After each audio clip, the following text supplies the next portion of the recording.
I felt a familiar flutter in my stomach. It wasn't hunger, it was fear. I sat in the front pew of the church, my father's booming voice washing over me. Every word felt heavy like stones piled on my chest. My secret was a lead weight in my gut. The hymns that once brought me solace now echoed my silent terror. I glanced at the other churchgoers, their faces serene and joyful. Their ignorance mocked me. How could they sing with such abandon when my world was crumbling? After the service, Rita rushed out, desperate for fresh air. The weight of her secret, of the life growing inside her, was suffocating. She just wanted to go home, to the quiet of her room, and escape the judging eyes that she imagined everywhere. Keep listening to Firenze Finest DJ. My reflection in the mirror was a stranger. My eyes, usually bright and full of life, were clouded with anxiety.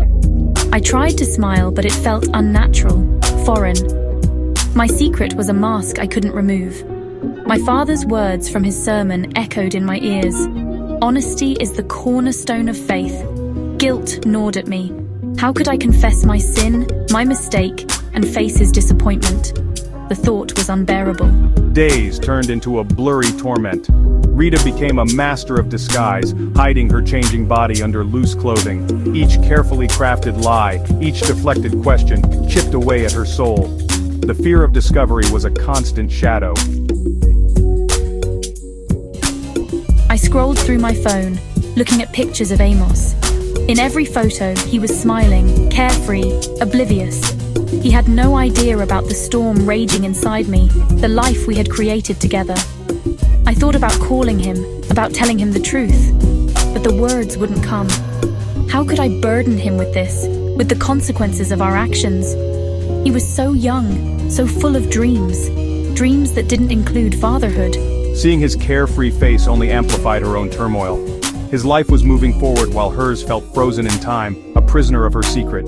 The unfairness of it all stung, a bitter taste in her mouth. The church was stuffy, the air thick with incense. Rita felt a wave of nausea wash over her. She tried to take a deep breath to steady herself, but her body betrayed her. She stumbled towards the exit, her hand flying to her mouth. Rita? A voice cut through her panic. It was Rachel, her best friend, her eyes full of concern. Are you all right? Rita shook her head, unable to speak, tears welling up in her eyes. Rachel's gaze was intense, searching. Rita knew she couldn't hide it anymore. Her secret, etched on her face in the tremor of her hand, was out.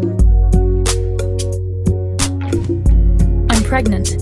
The words tumbled out, a confession whispered in the hushed sanctity of the church.